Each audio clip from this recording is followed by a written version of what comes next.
Hi, this is Amanda. And this is Lindsay. We're True Creeps. Where the stories are true. And the creeps are real. We'll cover stories from grotesque gore to the possibly plausible paranormal. To horrifying history. To tense and terrible true crime. And everything else that goes bump in the night. We want you to join us while we creep. We cover mature topics. Listener discretion is advised.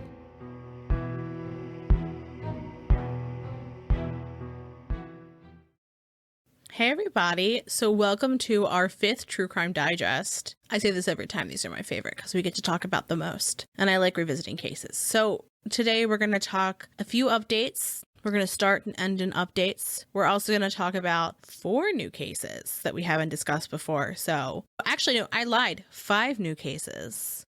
There's a lot this month. Yeah, there's a lot this month that's going on. So the first update we have is Derek Chauvin, who was convicted of the murder of George Floyd. One of the jurors was interviewed after his conviction, and they said the body cam footage and the audio was more damaging against Derek Chauvin than anything else. When you get to be in the position of those men and hear the conversations of those men, that was overwhelming. And you can't tell me that, that's not indicative of a problem overall. Yeah, I can't imagine what those jurors had to go through, watching everything unfold in a courtroom. Mm-hmm. Yes. While everyone's staring at you. Oh my gosh. When I watched that video, I was alone. I couldn't. One of the jobs that I had looked at right out of law school was to be one of the attorneys who reviews body cam footage. That is the job. You review it and match it to the cases. Mm-hmm. And I was like, oh no, I can't do that. That's a type of emotional burnout that I'm not prepared for at this point in my life. But so, as I mentioned a moment ago, in regards to sentencing, Chauvin is seeking just probation for murdering a human. When I read that, my eyes couldn't roll more. Yeah, I sprained my eyes rolling them. On June 25th, Derek Chauvin was sentenced to 22 and a half years for the murder of George Floyd. So the next update we have is for Taryn Summer and Connie Ann Smith. Right now, the preliminary hearing has just been pushed again to July 16th. Not much going on in the case otherwise. So the last thing that we want to talk about for ongoing cases until we get to our Vallow update at the end. Tim Miller, our favorite. We've talked about him many a times, particularly in our Texas Killing Fields Calder Road episode. His daughter had been murdered. He worked very hard to try to bring the responsible party to justice. And he also established Texas EquiSearch, which has helped in countless cases. I feel like whenever we're talking about a contemporary true crime case where someone is missing or where the victim's family needs an advocate, Texas EquiSearch is in the mix. Yeah. But so Tim Miller is in the hospital after having undergone a heart procedure, and we send him all of the love and good vibes in the world and hope and wish him the speediest of recoveries. Yeah, when I read that, my heart dropped. Thankfully, Texas EquiSearch posted on June 25th that Tim was discharged from the hospital. So the first new case that we're going to discuss is the murder of Joan D'Alessandro. So just to get started, what the news was, and to bring it back, a convicted rapist and murderer, Joseph McGowan, died in prison on June 5th of 2021. On April 17th, 1973, Joan D'Alessandro knocked on McGowan's door to bring him his Girl Scout cookies that he had ordered. Within a few minutes, McGowan had sexually assaulted and murdered Joan. As we mentioned, McGowan was convicted. Joan's mother, Rose Marie, said in response to his death, "The first thought that came into my mind is now we could concentrate on the 50th anniversary of Joan's impactful and loving legacy, which will be 50 years in 2023. We won't have to use the time and energy to fight to keep him in prison." Yeah, and just as a note that he had been up for parole multiple times, and she had fought very vigorously for him to not get paroled. Yeah. Joan's family established something called Joan's Joy, which is a nonprofit that focuses on child safety, which we see that a lot lately with all of these cases we've been talking about. And I love that the families are trying to make things better for other families. Yeah. Joan's mother worked to get Joan's Law passed and was successful, although it did not apply to McGowan. And so what it was a mandatory life in prison for the murder of children under 14 during a sex crime. It was enacted in New Jersey in 1997, and there was a federal version in 1998. Our episode that comes out next week is on the Girl Scout murders. And when we began our research on this in June, we saw an update and thought that this might have been the same case. And then as we researched, we're like, oh my goodness, there were multiple Girl Scout murders that have transpired. Yeah. And that's just sad. That's sad to think about because you should just be so safe in Girl Scouts. Yeah, well, and also, like, I mean, as a kid, I think my brother may have went with me on my cookie deliveries, but, like, I was certainly knocking on neighbors' doors, like, here are your Thin Mints. Really? Yeah. That stresses me out. When I do any of my volunteer work for political stuff that I do, I will not go alone. Well, yeah. And that's now. Like, I can't even imagine a child. I was like, what'd it do?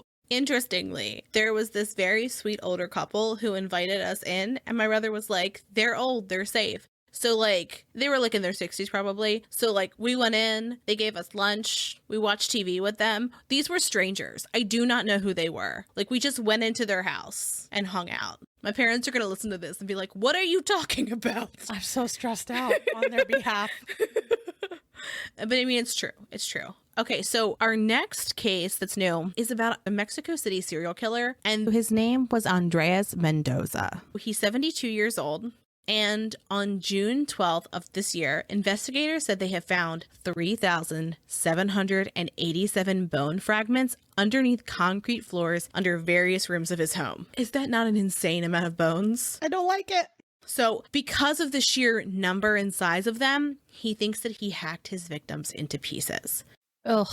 They know that his most recent victim was sectioned and filleted. This just gets worse and worse and worse. It gets worse and worse and worse. It's going to keep getting worse. But like when you talk about how you cut meats as people, you know I don't do cannibalism and it makes me feel really weird. I don't like it. It's like when we talked about that our cult episode. Oh, yeah.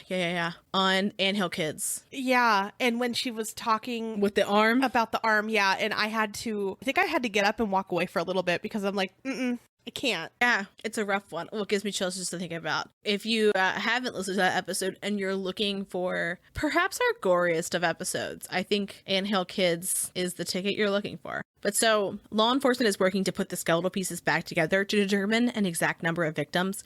Right now, they're thinking it's around 17. So it's very interesting how he was caught. He was friends with the police commander named Bruno and his wife, Reina. Andres and Reina went on a shopping trip that day. And like they knew Andres, like he would come to their home for dinner and they knew him relatively well and they kind of felt bad for him because he was like an older guy living alone. And so like sometimes like they invited him over kind of a little bit out of like pity and kindness mixed together. So they had went shopping and her husband, Bruno, got a little worried because she didn't come home. And so police started investigating her disappearance in mid-May. And law enforcement had surveillance footage showing Reina going onto the street where Andreas lived, but not leaving. Interesting. So Bruno confronted Andreas and Andreas denied it and said, come in and look around. Like very confident that Bruno wasn't going to find anything. So at first, Bruno didn't see anything amiss, but then he called Reina's cell phone. Oh gosh, it's like a movie. And he can hear it ringing, but it's beneath them. And so he's looking around and there's not like a big door, you know, like you think like basement door, like what that would look like, but rather there's like a narrow entrance to what is described as a makeshift basement. And when he goes down, he sees Reina's dismembered body. In court, Andreas said, I removed the skin from her face because she was very pretty. I just can't. I've read about it and I've read these notes and every time I still am like, Lindsay, stop describing a movie because this is too much. I could see the scene in my head play out. Yeah. And like, you know, he goes upstairs to use the restroom or something. And then he's like, well, I'll just call the phone real quick. I agree. I just can't imagine. This is too much. Yes. It's wild. So Andre's home is kind of cluttered and filled with junk, but police also found items belonging to victims, like identification cards, women's clothing, cell phones, jewelry, makeup. They also found notebooks and lists of names and videotapes. This isn't going to be good, right? They also found 91 photographs. The videotapes, there was two different types. So there were 28 8mm videotapes, and this type of videotape was discontinued in 2007. And then there were 25 VHS cassettes, which like after 2016, they kind of became harder to find. Like you can still get them. You have to like order them. You have to seek them out. Yeah, it's not like as easy as it once was. So police plan to see if they are able to identify any of the victims using DNA. Andres had previously worked as a butcher, and the amount of victims and just like the number, they think he's been working on this quite a few years. So this is purely speculation on my part, but if he had been working as a butcher and he had a source of meat, he may have sold people, right? Like if he had a butcher shop, he could have, I don't like it. So under Mexican law, his full name cannot be released. And so he had rented out other rooms of his home. And so police are starting to search underneath those rooms as well to see if there's additional remains. Now, he originally confessed to some of the murders, but when he was confronted with these notebooks that had lists of names, he then started to act as though he could only remember 5. Bruno's family hired an attorney who pressed law enforcement to investigate for accomplices because Andreas is 72. And like, it would have been difficult to lug a grown woman around at 72. Yeah. Especially like the exertion of dismemberment. But we're definitely going to keep giving updates on this one because horrific. It's awful. But also fascinating. And also, like, could you imagine just like the gall of attacking like the police commander's wife? Yeah. Oh my goodness. Yeah. That one was a intense one. It's a wild ride. As I was going through it, and I was like, no, someone mixed this up. It's not news. I wish it wasn't. It's a script to a really terrifying movie. Nightmare? Yeah. So let's move on. But like she said, we will update as more comes. So in June, there was a body found in Maryland. I don't know if you're close to this, Lindsay. I'm not close to it, but I'm like an hour away. That's close in Arizona time. Yeah. So on June 16th, a red Nike shoe was found with a foot bone inside by hikers in a park that's about a mile from Camp David. And also, just in case you're not from the U.S., Camp David is a presidential like campsite retreat. Yes. So the rest of the skeleton was found about 60 yards away, and the FBI is assisting with the investigation. I can't even imagine hiking and being like, oh, there's a shoe. Oh, there's a shoe with a foot. Yeah. I don't like to think about it. Do you have the fear too when you are, say, in the woods or hiking or doing something? Like if you come across any sort of bag, like duffel bag or anything left there, does your heart stop like mine does? Any evidence of human life in the woods is evidence in my mind. Mm-hmm. Same thing with when I'm driving. In my head, there has to be like an animal in it. Oh, yes. If there is a plastic garbage bag on the side of the road, it is a body in my mind. Until proven otherwise, there is a body. Mm-hmm. I also, you know what I really don't like? I don't like when I'm like walking someplace and there's one shoe. How? How does that happen? With nothing in it. One shoe. Where is that other shoe? Where did you, like, how did you lose just one shoe? We see it on a lot of our streets when we're driving. And I'm like, every single time I'm like, why is there one shoe? Who got kidnapped? There's no other reason. Yeah, like I have so many questions that nobody can answer. Yeah. So per the FBI spokeswoman, whose name is Joy Giras, the age is unknown. And there's some suspicion because there's no missing person report or reports of vehicles that had been abandoned close by. The woman had braids and they were long and dark. She was wearing a black tracksuit. She had been found with a Puma handbag and a set of keys. On the key ring, there was one key. She also had keychains of a turtle, love with a heart, El Salvador, and a small spray item that looked like maybe it was pepper spray. And then as of today, which is June 23rd, the cause and time of death are still unknown. What I find just very, very unnerving about this, aside from generally a body being found and it not being clear who it is that like, one, she had a purse but no identification. That's odd. Two, because like if I'm going somewhere, if I'm bringing a purse, I'm also bringing ID. But anyway, I guess. But if she was going for a jog or something, I don't know if I would. Yeah, I guess. And the key that's on the key ring, because there's pictures of it available, it's not a car key. It's like a... Yeah, it's a key. Normal lock key. Yeah. And Kiki. One of the things that I think is really interesting is that, so we all have like all of these strange personal details about ourselves, right?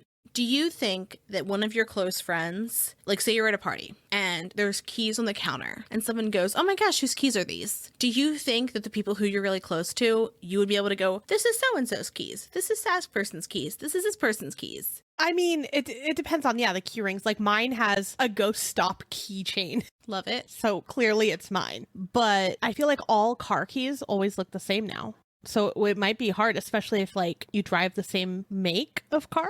Every person in my family whose keys I've seen, I could tell you whose each one's was. Like my dad, his keys are very like precise and in like an order where I don't know if he means to, but it looks like it's like in size order, and it like looks like it's ordered so that it sits a certain way in his pocket. Okay. And Ben has a long UCF lanyard attached to his keys. And my brother has just like a ton of keys on his key ring. And like, I think it's like an older kind of like fabric strap. I could be making that last part up. My point is like, I feel like I could point to some keys and know whose they are. And the idea of, could you imagine just like scrolling through our Facebook feed, right? Because this is also being shared all over, like in Maryland a lot. Like a few different people who I know who live in Maryland shared this. Yeah.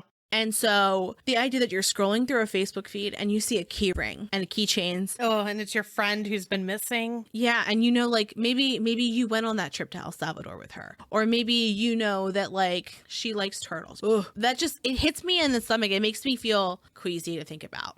That's sad. Yeah. Yeah. Well, I mean, as of today, no one's come forward yet. So let's see how it continues. Yeah, we'll also keep talking about that. As always, if we're covering it in True Crime Digest, you know we're going to keep covering it. So our next case is Molly Bish. And Molly Bish disappeared on June 27th of 2000. Her mother, Maggie, had dropped her off at the pool where she worked just a touch before 10 a.m. 20 minutes later, a family arrived with their children. So they saw her first aid kit was open and her backpack was sitting on a bench. She was a lifeguard, which is why she had a first aid kit.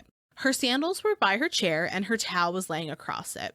Now, her boss gets there about an hour later and he doesn't see her. And he sees that her stuff is there, but she wasn't. And he knows her and that is weird. Yeah. That she wouldn't just leave. And especially like her shoes are there. Her important stuff. Yeah. Yeah. It looks like she like left in the middle of something, right? When the police called her parents or her boss, I'm not quite sure which one it was. They were like, oh yeah, this is weird because she's not the sort of person who would just ditch her job.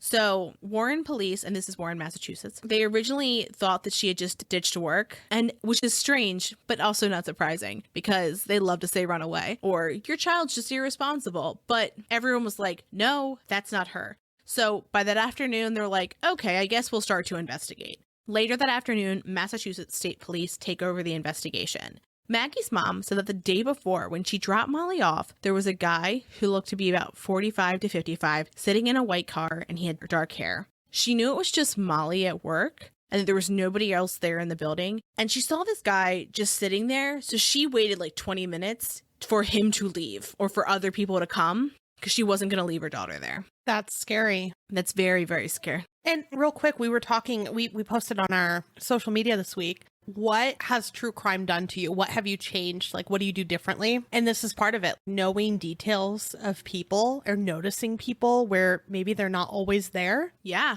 So various other people in town recollected seeing this man in the white car drive around the area that day. But like nobody was able to say like, oh, it's this person. And law enforcement has never been able to definitively ID the car or the person in it. So she disappeared in 2000. In 2003, her remains were found. She was found 5 miles from where she was taken. And so there was a hunter, and he was on a trail, and he saw a bathing suit. And he was like, that's weird. When she was missing, they described the bathing suit she was wearing, and that bathing suit matched what she was wearing. And so her bones were found in a 1,000 square foot area, and it appears that she was buried in a shallow grave. So in 2012, the FBI joined the investigation and they offered the assistance of our fave, the Behavioral Analysis Unit, the BAU. There has been multiple suspects over the years, all of which have had a history of rape. So this month, in June of 2021, investigators started looking into Francis, aka Frank P. Summer Sr. He died in 2016, but before his death, he had been convicted of aggravated rape and kidnapping. Heather, Molly's sister, said that there had been someone in Sumner's family that gave them his name 3 years ago, and that they gave the tip to law enforcement immediately. So why they're just now looking into it, strange. So District Attorney Joe Early said that Sumner has a record of over 20 pages, and they're still looking for more information from the public about his employment, who he hung around with, vehicles, and just any facts about his daily life to kind of like put them in the scene. So there's a sketch that exists of the man in the white car, and then there's a picture of Frank P. Sumner, and they are really, really close. And we can post this on our social media too, but like they're very, very close. Yeah, I feel like he had probably just shaved in the actual picture. Mm-hmm. But yeah, that looks like the same man. It also looks like a younger photo of him. Yeah. Like that doesn't look like a 45 to 55-year-old, but like the sketch does. Mm-hmm. It's a very good sketch. Well, and it, you know what hurts my heart is like, since he did die, like the family can only get so much closure. Yeah. You know, like they can't figure out every moment of that day. There's no way of them knowing. That makes me really sad. Yeah. When you can't get a confession, you also can't get 100%. Like unless you found like someone's journals or something like that. Right. Well, in your mind, that could be fake too. Yeah. But I mean, I guess my thing is like, if police think they have their guy, they're going to stop looking. And what if like, they're like, yep, it's him, but it's not. Right. I don't like it. Me either. That's sad.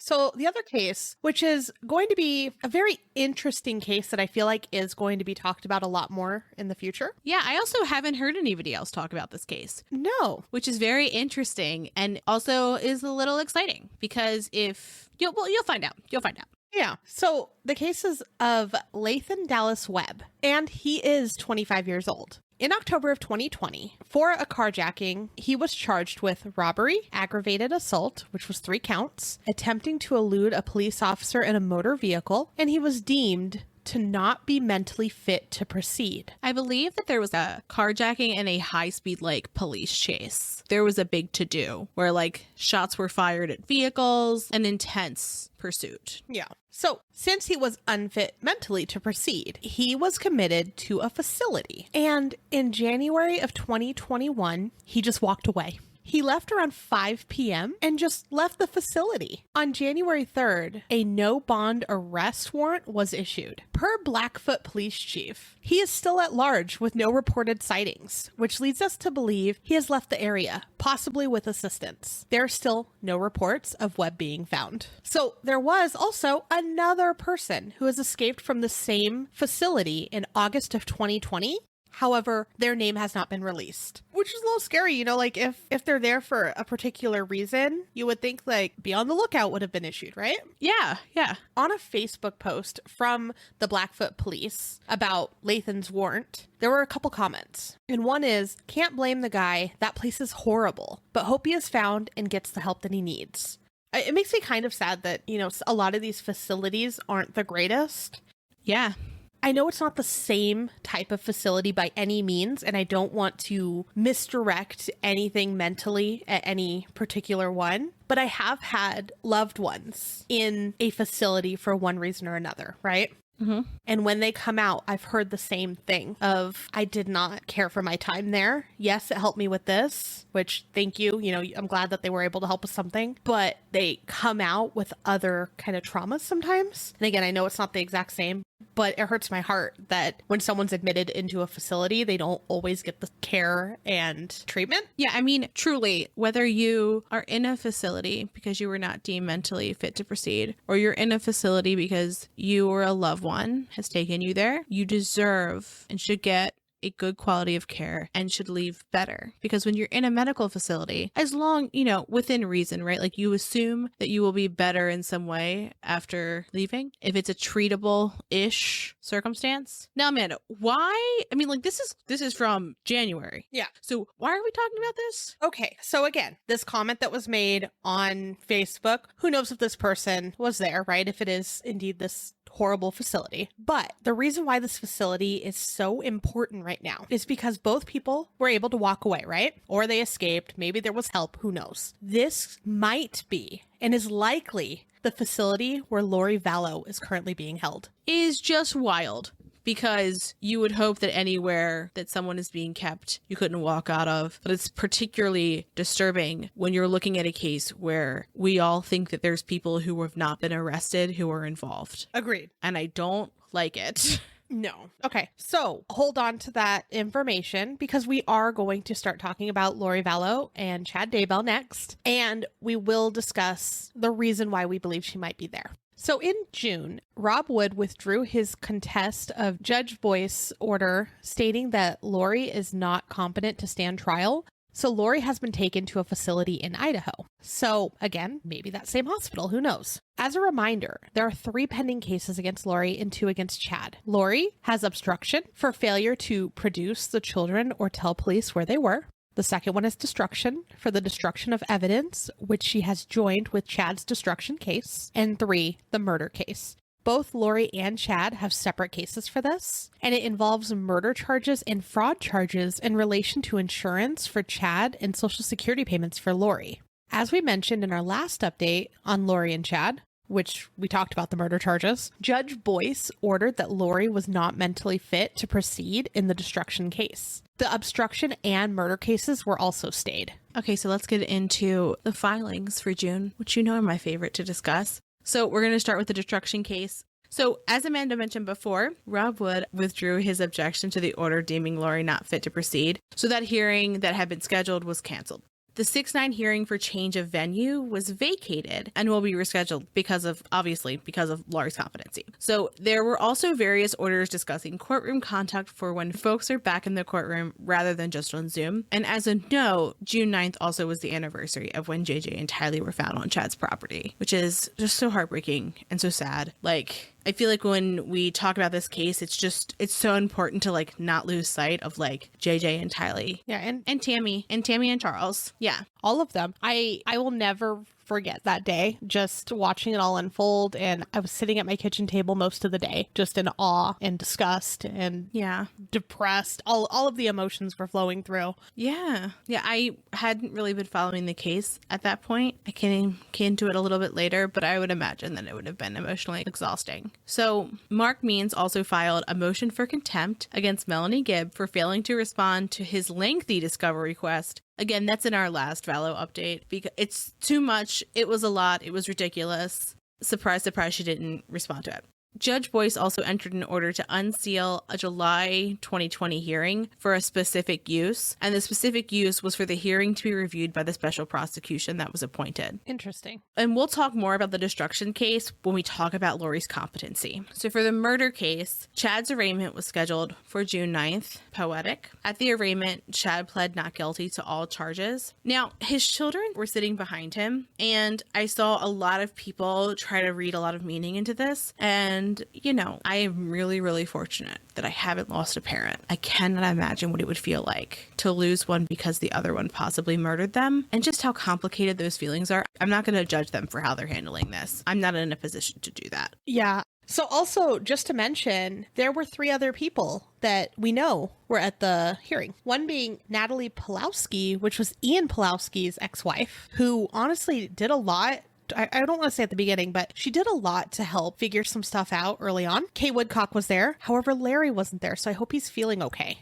Yeah. And then Colby Ryan, which was Tylee and JJ's older brother. He was also there. So East Idaho News filed a request to broadcast the proceedings, pretty standard. So for Lori's murder case, Mark Means filed a discovery request for a production of items within 2 weeks, and it was pretty standard items. Lindsay Blake and Rob Wood filed a response stating that they would provide the requested discovery by July 15th. The petty Mark Means filed a motion to compel and for sanctions against the prosecution because it was longer than the 2 weeks that he had said in his discovery request. And he was frustrated because they didn't ask for an extension with either him or the court. So an interesting piece for his motion to compel was a footnote on page 1. And so on the footnote, Means states that the prosecution has conducted press conferences stating that they're working on the case for over a year and told Ms. Summer Shiflett they were bringing murder charges back in October 2020. Did we know this before? Did we know that they said they were going to bring murder charges to any party? It's been a while, but I think they said that they were working on it. The prosecution also filed a discovery request, which included some interesting details they were asking about Lori's alibi, including any corroborating evidence or witnesses, and a request that the defense notify the state within 14 days whether Lori intends to raise any issue of mental condition and whether they are planning to call any expert witnesses for a mental condition at either the trial or another hearing. And so some of these other hearings could be bond reduction motions, because I believe she's still at $1 million for just the destruction case. Motion to suppress, motions to dismiss, or motions in limine. So in Chad's murder case, as we mentioned, he pled not guilty at his arraignment on the 9th. The prosecution filed their same discovery response in Chad's case, and Pryor's response was not to ask for sanctions, but rather to ask for an extension of time to respond to 12B motions. And so just a little bit on what 12B motions are. So they're pre-trial motions. So basically any defense, objection, or request that can be determined without a trial of general issues may be raised before the trial by that motion. There's also some filings that have to be done as pre-trial motions, and that includes defenses and objections based on either defects in the prior proceedings in the prosecution or defects in the complaint, indictment, or information. So also motions to suppress evidence because it was illegally obtained. Just also as a general note, if it's illegally obtained, anything that they got because of the illegally obtained evidence can't be used, right? Yeah, that's for the poisonous tree. So Rule 16 discovery, which is just standard discovery. Requests for severance of charges or defendants. So charges that are tried separately, so that the charges are tried separately or the defendants are. So if there was a motion for joinder, they could then ask to be severed. And then also a motion to dismiss based on former jeopardy, which basically means the defendant has already been tried for the same charge. And his trial, so then also with Chad's murder case, his scheduling conference was on June 23rd, and his case has been set to start on November 8th and run 5 weeks through December 10th, which I'm very happy, but it feels very fast. Yeah. And I also wonder how all of this is going to unfold, right? Yes. Because with what's happening with Lori, I know that those two are separate for the murder case, but still you're like, what's happening with each of them? I also, and this is again pure conjecture, but I just feel like it's so much less likely that they're going to flip on one another if they're not being tried concurrently. Maybe. I don't know. I still believe that they're going to try to blame everything on Alex. Absolutely. Like he was the one that did, like physically did the horrible things, but they were like the puppet masters, you know? I think that's why they brought conspiracy charges. One way or another, they're going down. It's just I want them to get the harshest of down that they can. Oh, absolutely. Absolutely. So let's talk a little bit about Lori's competency as well as the insanity defense in Idaho. So a lot of what I've seen in like Facebook groups and stuff like that is people wondering like, oh my gosh, is she just going to get away with this because she wasn't deemed mentally fit to proceed? And the answer is no, she's not just going to get away with it. In Idaho, insanity is not a criminal defense. And so, like, per Idaho Code, Title 18, Chapter 2, Section 18207, 1, mental condition shall not be a defense to any charge of criminal conduct. Doesn't that make you feel better? Like, just reading it? It did. It felt soothing. Yeah. Yeah. Very soothing. And also, remember, in Arizona, she was checked over mentally, right? I know we keep bringing this up. That makes me so mad. But an actual mental facility talked with her, right? And they released her the same day. Mm-hmm. So I know a lot of stuff transpired in between those two events, obviously, right? Most things did. I feel like the planning already had happened. Yeah. But if she was able to pass it then, come on.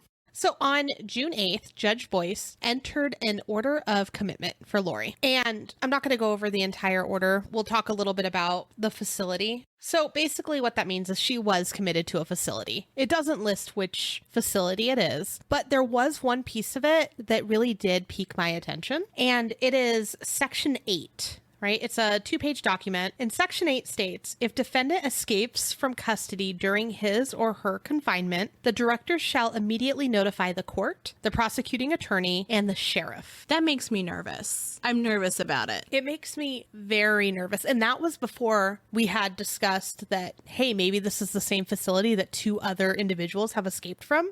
Like in the past year. Yeah. That was before I even knew that. And when I read this the first time, I was like, is this common to put on these? Yeah. Like, is it common for people to be able to just walk out of these facilities? I don't know. And then I think it was on TikTok or something too, that I saw a video this month of someone leaving like a holding area. It looked like a courtroom. I didn't want to like look into it too much, but it was security footage of someone just walking out. Not in Idaho. But still, like, you know, this was in the back of my head, and then I'm seeing all of this come up, and then I'm reading about 2 people escaping a facility, and I'm like, oh, no. Yeah. Okay. So with that, let's talk about State Hospital South. So I didn't see any source that said specifically where Laurie went. I saw a lot of people talking about State Hospital South who lived in Idaho, and they talked with a lot of certainty. And I was like, why are they so sure? So in that area of Idaho, at least when I visited, everyone knew people surrounding everything. So someone was like, yeah, I go to the gym with some of the people that work at the jail. So I'm wondering if maybe someone did leak it to the locals. Maybe. Again, that's pure speculation. I don't know for certain. But when I was there interviewing people, it just seemed like everyone knew someone somewhere within this case.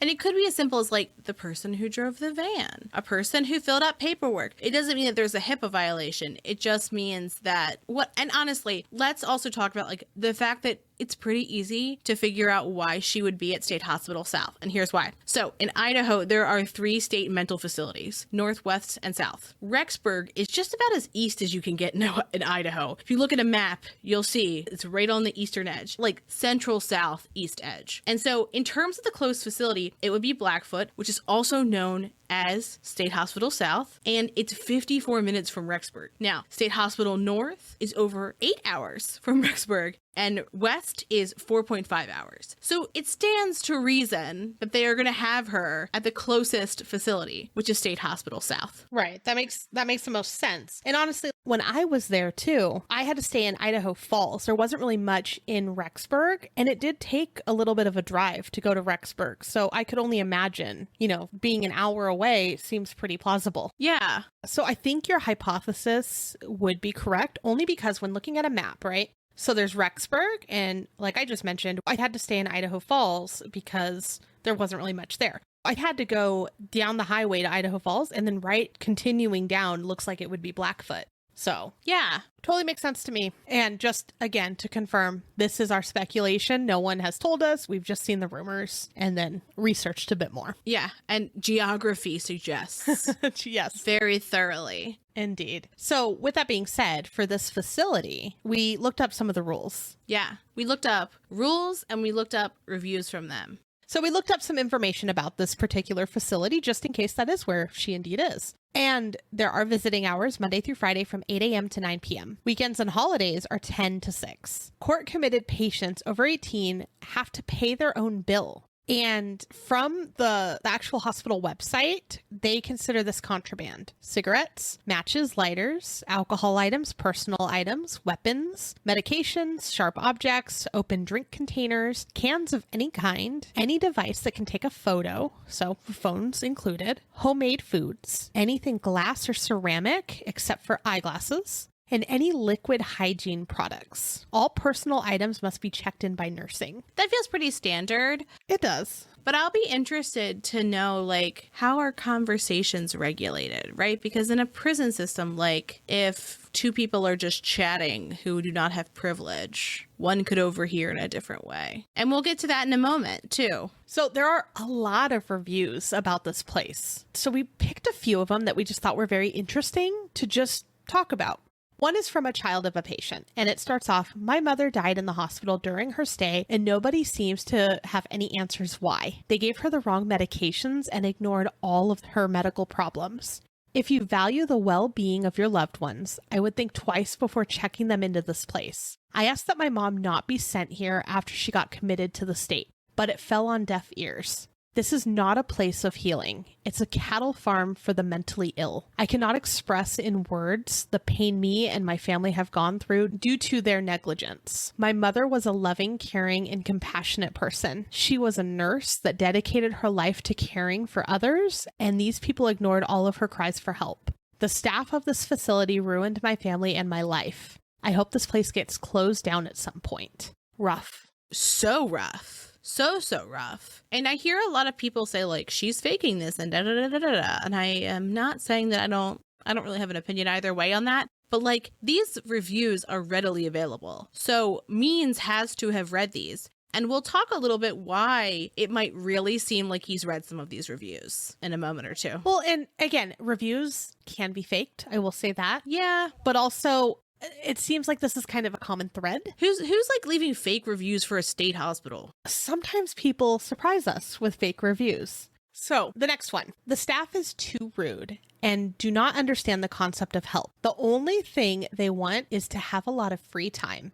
and that's why they treat you quickly, but mediocrity. I think they mean a little different, but sure. It is not recommended if what they want is a useful service. Now, again, with reviews, think about it. Most people aren't going to leave good reviews. Like when you're happy with something, it's actually out of the norm for you to go in unless it's like phenomenal service, right? The only time I see good things is podcast reviews. Yeah. Yeah. Podcast reviews. And then also like, think of even like a restaurant. I'm not saying I'm comparing this to a restaurant, but just for review's sake. Yeah. Most people aren't going to be like, my burger was great today. They're going to be like, the service was slow. This happened. They were out of something. Like they complain a lot. Yeah. So, maybe the good ones are being unnoticed or they're not coming up because people aren't taking the time. I don't know, but I do want to throw that out there, that there are two sides to things. The next few are said to be done by psych RNs. Again, it's a review. You can't really like confirm or deny that that's what they are. But here's what they said. From a psych RN, run as fast as you can. Place sucks. When the supervisor asks the tech to leave the unit and buy him lunch, and you are left on the unit by yourself, not good. Not safe. Nurse managers don't want to be bothered and are part of the misery culture there. Nurses themselves are miserable and unhappy. Seems pretty clear how somebody could just walk out. Exactly. Yeah. Especially if they're not consistent on how many people are on duty at a specific time. Another one is, as an RN, I was left alone on the unit because the tech was asked to go to lunch for the supervisor. Unsafe. Pay sucks. Catty, nasty employees.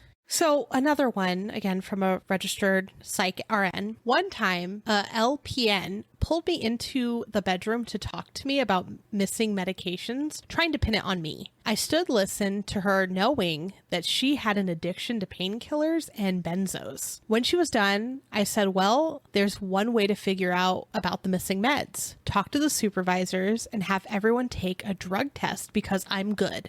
She starts stuttering and stammering, saying, but I have a prescription for it. Ha ha ha, the lowest of low work at State Hospital South. Woof. And again, this was all speculation. We don't know if she's there, and these could indeed be fake, but I mean, there is a trend. Yeah. So Means has a list of demands, and East Idaho News reported that Means filed a list of requests on behalf of Lori before she moved into the mental health facility. He alleges, quote, Lori's fragile mental state of incompetency as a direct result of the historical and systematic mental, emotional, and physical abuse she suffered. What? Yeah, that's all I can say is what? Yeah. It's also, and we'll talk about it more as you kind of go, but like what he asks for is so outside of the realm of a reasonable legal request. So weird. Okay. So more requests. Means wants to know all information about Lori's treatment, facility transfer, and issues regarding competency. Means also wants to have private and confidential access to Lori during her stay at the facility for her treatment. Means said that he has received no funds from the county for his costs, mainly for discovery. Means wants to be directly involved in Lori's treatment, which I feel like this is a little above what a typical representative of someone would be doing, right? I have not seen any documentation that shows that he's her health advocate. But yeah, this seems like a little bit above and beyond for legal counsel to be doing this, right? Mm-hmm. So he wants the names and credentials of everyone involved in her care, which I guess they asked for that at the jail as well, I want to say a while ago. I think the reason why he wants that is because he heard so many reports of like, people at the jail saw this, people at the jail saw that. So he wants to have that list so that if they say people at the hospital saw this, people at the hospital saw that, he already knows like the universe of people it could be. Right. That's what that kind of seems like to me. So here's one that I'm just like, this might be a little much. So also he wants proposed treatments, medications, and plans before they are administered. What I don't understand is why don't you trust an actual, professional to make the calls? That's what makes me think he read the reviews. Interesting. Because this seems like a person who does not believe they are going to give her adequate care. I mean, but she's there because of the decisions that they made. I know. It very much feels like he's micromanaging them with like, what do you know, my guy? Yeah, indeed. Also, he wants to know that Lori be prohibited from speaking to anyone without his permission to prevent self-incrimination. It is an excellent try. Like, you can certainly Ask for it, Marky Mark, but it is not always ask and you shall receive, you know? How does one prevent that? Because literally anyone she speaks to, it's very easy for her to say something, especially if she is guilty. And again, I know that they're innocent until proven guilty, but I mean, come on. My favorite of all of Rob Wood's responses is that he calls that particular request absurd. Yeah. So Wood's response to all of these: the state is unaware of any legal, psychiatric, or medical authority that would allow the court, defense counsel, or the prosecutor, all of whom lack medical degrees, to interfere with the daily treatment of the defendant or dictate how any such treatment should proceed. Thank you, Wood. Thank you. The adult. Yeah, he's like, Means, come on, you're barely qualified to do what you're doing now. You're not a doctor. Yeah. Sorry, he probably is semi-qualified. But anyways. Who could say? So, defense counsel injecting himself into the daily treatment and work of the defendant by medical and psychiatric treatment providers is highly improper and not allowed under the law. Which, yeah, like, doesn't that has to somehow cross some medical no-nos, right? Like rules to be able to be like, yes, you're her defense. However, if she is indeed getting some sort of treatment, there are things that are going to come up that may not be even in relation to any of this, right? Yes. And also what he needs is a competent client. That is what he needs to work towards and do his attorney side of it. Yeah. I have never heard of defense counsel doing something so hand in hand. It's very strange. But he always over asks. Like that seems to be like a recurring theme with Mark Means, is that he doesn't have appropriate requests. He has like insane discovery requests, like the one he had with Melanie Gibb. He has this insane list of things. And I'm like, are you okay?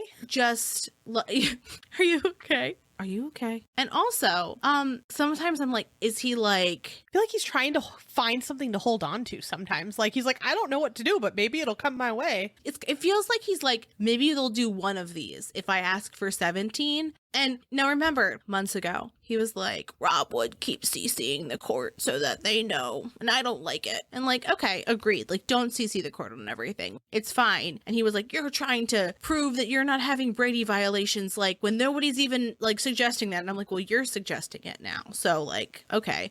But also, it feels like he's like, you guys can't say I did this wrong if I'm overbearing. I imagine he has like the book in front of him and he's like, okay, things I can do. Okay, I will do all of them. That's not in a book. That's in no book. I'm just saying, like, look, I've read some law books in my day. That's not in any book that I've read. Every college law book is out on one of those like book holders on his desk. That's a lot of books. Also, like, just so you know, that would be incredibly expensive. Oh, poor guy. I know he's not. This case is just, it's above like everyone. This is just too much. And so he's asking for too much. Sometimes I'm just exhausted by Mark Means. I'm just like, there's so much I could say, and I don't have enough time in the day to say it. You know what I mean? Like, he's all low-hanging fruit. You know what I mean? It's too easy. Okay, so let's move on to like a fully different professional person who is highly competent and we have the utmost respect for, and that's Nate Eaton from East Idaho News. And can I just say real quick, his daughter that he keeps posting is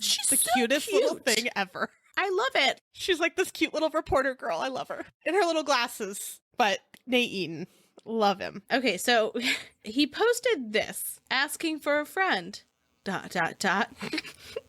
Let's say you're a dedicated journalist who has been following a high-profile case. You legally stumble upon dozens and dozens of pages of fascinating new (parentheses juicy) information in relation to the case. You spend hours reading every word and writing a story. As you're about finished, you learn the documents were supposed to be sealed by a judge, and they now are, and that publishing the story could jeopardize the case and witnesses. Or it might not. You never know. What do you do? Post the story or hold it back? And so we put that on Facebook. He got about 1,300 comments. Yeah. And a lot of advice, most of which had the same theme. Do not jeopardize this case. Like, we're all going to find out what we're going to find out in due time.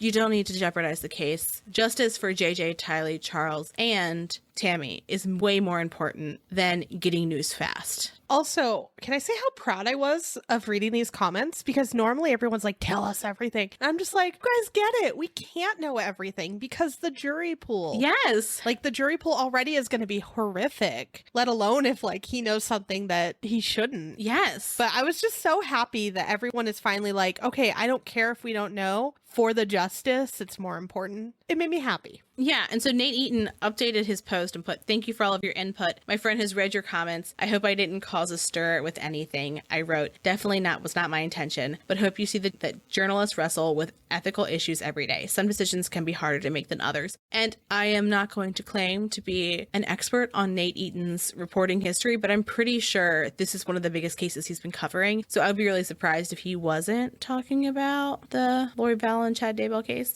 Oh, yeah. Yeah. So just interesting all around. It was an interesting month for this case. On June 29th, the news came out that Lori was also indicted by a grand jury in Maricopa County, Arizona. She was charged with conspiracy to commit murder in the death of Charles Vallow on June 24th. Arizona will likely extradite after Idaho's cases finish, and we are thrilled to see that Charles is now getting justice. Also, according to Justin Lum, Gilbert police confirmed that the shooting investigation surrounding Brandon Boudreaux is still ongoing. So hopefully we'll also see something come of that in the future. After we recorded our episode, more information about the investigation into Charles's death was released. We will go through it in a future episode. Another thing that I've seen circulating where I was a little confused on is there is an article, and it's actually been sent to me personally as well, as I've seen it on a few of like the Lori Vallow discussion groups. And the name of the article is Indictment Hints at Possible New Charges for Lori Vallow, niece. And really all it's talking about is the indictment. And the indictment doesn't really hint towards Melanie Boudreaux being charged with anything. It also has a smattering of other case facts, like a quote from Brandon Boudreaux to a 911 operator. Like, it doesn't really make any sense as to why they're claiming this clickbaity title, which I find annoying. Well, yeah, it talks about Alex Cox attempting to shoot Tammy. And then it also talks about, like you said, Brandon's quote, "It hit my window, shattered my driver's side window." And that's talking about when there was an attempted shooting on Brandon Boudreaux. Now, the only reason I could think of that is because there is, I want to say, an interview with Melanie. And that's Melanie, Lori's niece, not Gib. Melanie Pulowski is her new last name. And I want to say she talks about how she definitely doesn't know anything about that and that Alex wasn't involved in that. So I'm wondering if maybe it's someone putting together that interview in their head with the indictment going, maybe she knew something. I'm not 100% sure, but in this article itself, it is a little clickbaity. Yeah, like it's a fast and loose title and I am annoyed by it. Do better. Do better. Well, we have gone through so much in this short period of time, I feel like. Yeah. If you're interested in any cases that we aren't covering in our True Crime Digest, let us know. Or if you're watching any amazing true crime shows, also let us know. Yeah. And again, if you want to support the show, our Patreon is available. You can head to truecreeps.com. We have our merch store on there. We have all kinds of fun stuff. And a special thank you to our Patreons, as always. Yes, we love you. And if you are enjoying the show, take a moment if you can and leave us a review on Apple iTunes or even on Facebook. And if you do leave us a review, feel free to screenshot it, send it our way, and we'll send you out a sticker. Yeah. And with that, have a great weekend. Thanks for creeping with us. Thank you for listening to True Creep. Thanks for listening. For more information on our sources, please visit our website, truecreeps.com. If you'd like to follow us on social media, you can follow us on Instagram at TrueCreepsPod, on Facebook at facebook.com/TrueCreepsPod, and on Twitter at TrueCreeps. We'd love for you to keep creeping with us. So if you like this episode, please subscribe, rate, review, and share the show with your fellow creeps.